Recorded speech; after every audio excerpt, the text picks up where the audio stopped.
How do you hurt someone who's ready to lose it all? How do you deal with someone? No ties, no links, no rationale.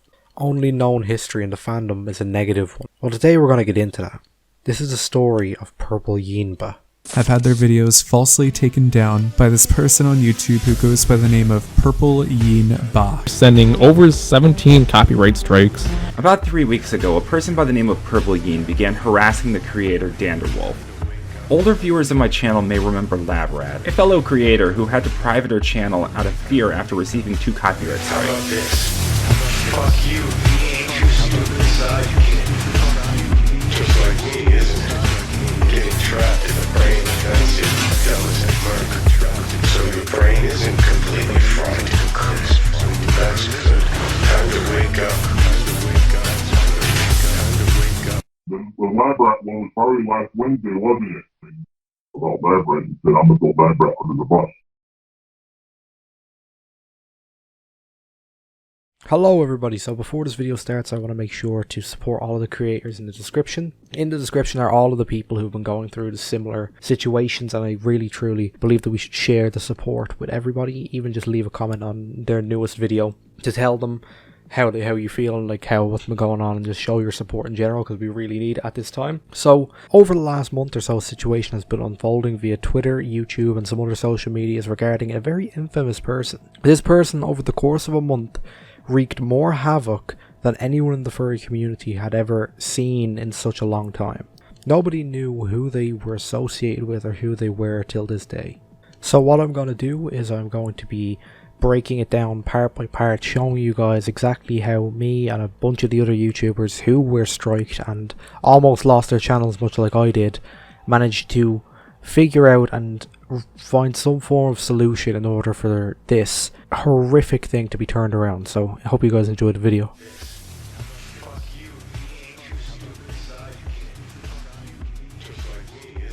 Purpleyeenba was a 16-year-old individual who was obsessed with DanderWoolf. If you don't know who DanderWoolf is, he's a 20-year-old furry commentary channel just like myself on here that has covered a lot of and more weirder topics, and has recently blown up in the last few months regarding kind of video viewership. And in February of 2023 they would tweet out saying that me along with Coyote Lovely in another tweet caused Dander to commit suicide, which is factually untrue, and me and Coyote both commented on this, and later Dander would even chime in to start with this, stating that he wasn't dead. It would go on for the rest of the month until Dander eventually would block this person. So that's where me and nearly 12 other people come into this story. But first we'll read the tweet that they originally sent.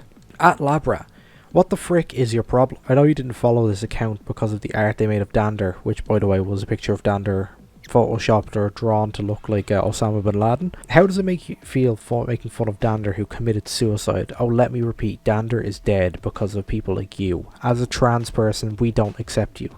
Okay. Alright, I mean, I don't think I need acceptance from a 16-year-old who does this kind of shit, but let's continue.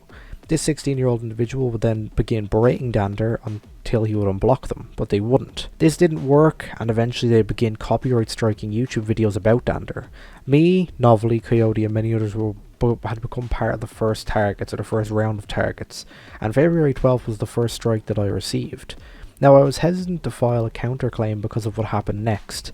When Leo Convoy, who was also striked, submitted a counter notification, Purple would then take the information found in the counter file and threaten to dox Leo Convoy. Novelty JPEG, a 17-year-old furry YouTuber, would also submit a counterclaim. So how the YouTube DMCA system works is you file a claim, then the user who got the strike can file a counterclaim. The original striker has to provide court documents to the claimee that they wish to continue with this off YouTube and in actual court of law. Well, Purpleyeenba sent falsified court documents from another case, simply overlaying and signing a name at the bottom that wasn't even associated with them. And it had seemed to calm down over the next week, and all hell broke loose.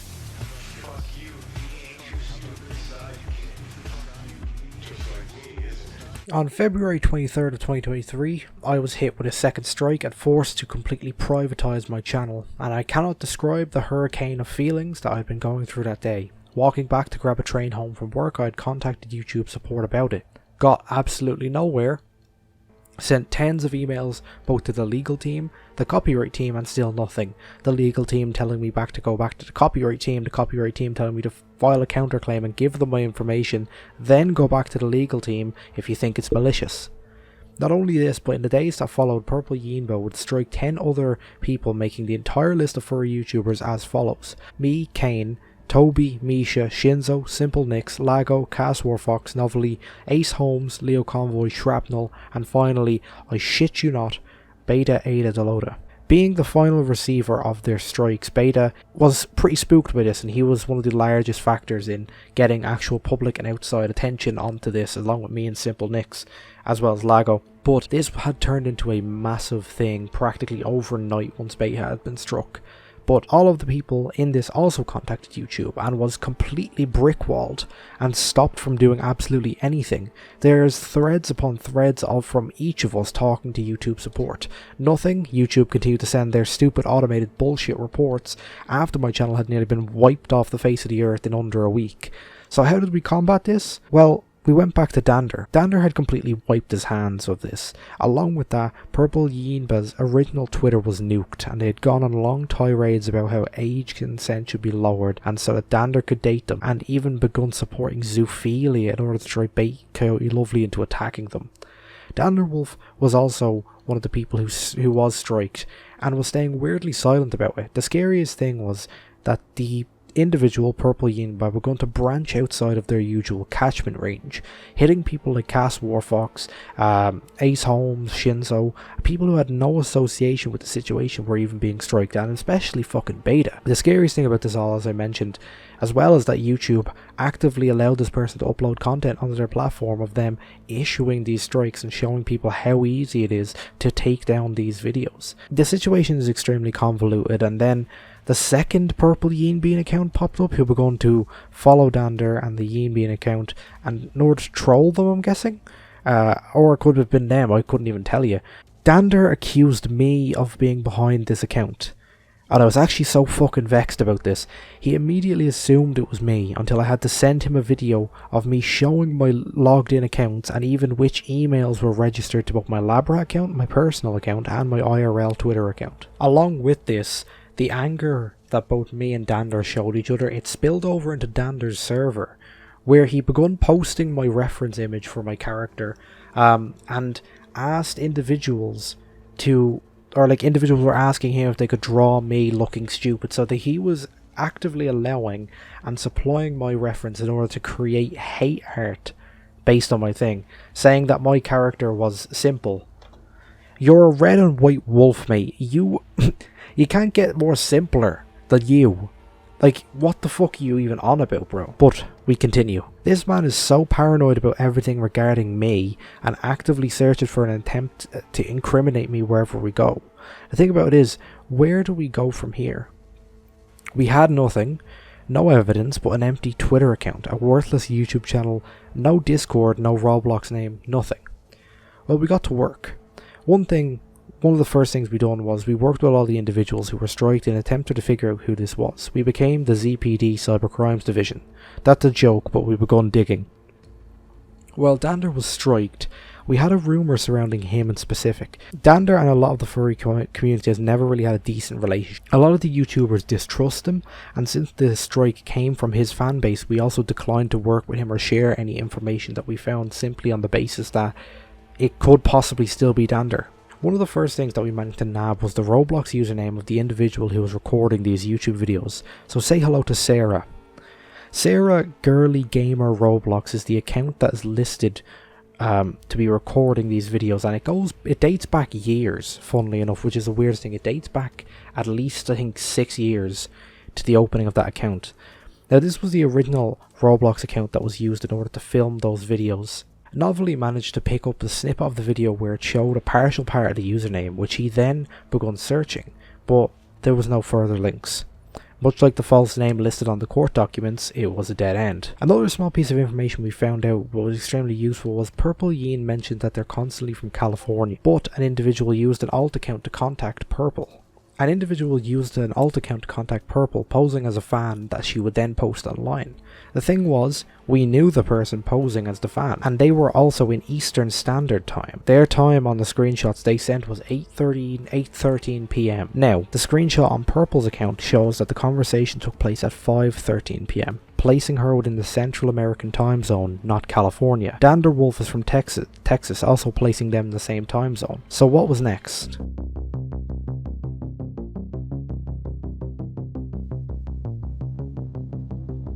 DanderWoolf became our number one suspect in this now. We had a massive belief that he was involved with it, whether it was him directly or through him pulling the strings in the background, instructing other individuals to attack furry creators. A major fault lies with him, and it ends with him. With that, we looked into every way of contacting Dander and Dander's family, and we eventually managed to get in contact with them. And it was said verbally by parental figures, and was that they overheard DanderWoolf on VR saying, "I'm going to put Labb under the bus." The following audio clip has been edited to protect the security of both parties, but here it is. The Labb one was probably last Wednesday, wasn't it? About Labb and said, I'm going to put Labb under the bus. That is one of DanderWoolf's family members saying that he overheard Dander telling people in VR chat that he was going to throw me under the bus. That cannot be any clearer and cannot be misconstrued as some form of motive for either mass striking or blaming this on me. Along with this, Dander has had a huge history of striking other channels, specifically of people that he doesn't like. A second conversation was had at 11:30 Central USA time, which is 5:30 AM in Ireland. While I did miss the conversation, but as of 10:30 AM the following day, 5 hours after they spoke to them, and as of recording this video, 6 strikes have been removed. Cane circles, simple nicks, Mishabi barking, shrapnels, and many others have been removed. This is, in my opinion, shows you that Dander was in control of this operation, or it was an utter coincidence that after weeks of humiliating people, Purpleyeenba just decided to manually retract lots of statements, or strikes even. Whether he himself was doing it or commanding and controlling someone else to do it, we may never know. But Dander is partly to blame for orchestrating this. Now you may say, Dander was striked, wasn't he? Yes, he was. Dander was in fact striked, but he had it removed much earlier than anyone else, at least a week earlier than everyone else. This was clearly an attempt to build an alibi and sort of clear his name in any sort of situation surrounding Purple's actions. Who is Purple? We may never know. All we know is that Dander is the puppeteer in this play. I want to also mention that there has been an FBI tip sent in. Whether anything happens with that, we don't know, but all links for Sarah or Purple's social medias have been provided to the correct authorities. In the next portion of the video, I'm also going to speak about the vague aspects and expand upon the fact of this final coincidence regarding Purpleyeenba and give my entire opinion on what happened. This situation has too many coincidences around it, and this is why I wish to speak about it in my next section.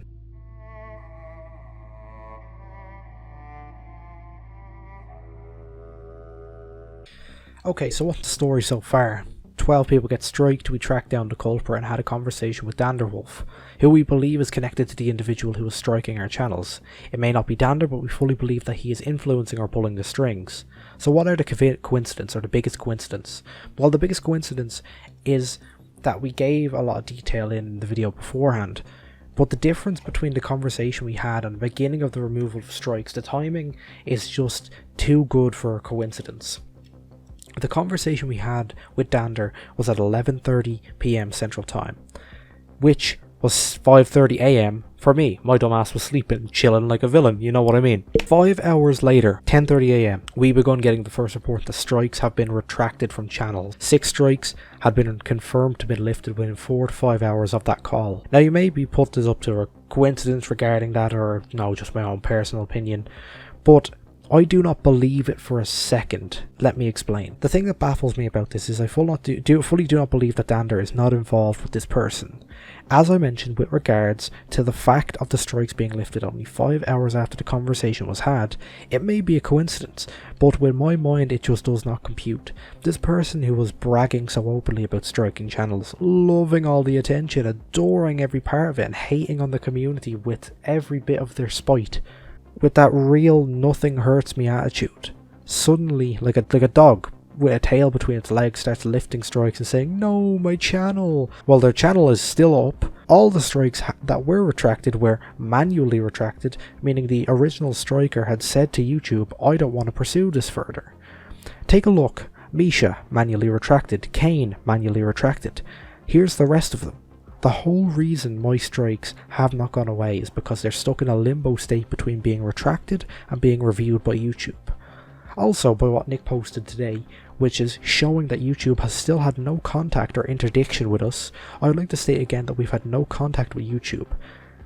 So, their claims of they're taking away my channel and I lost everything, they don't have anything to claim because it's all still there.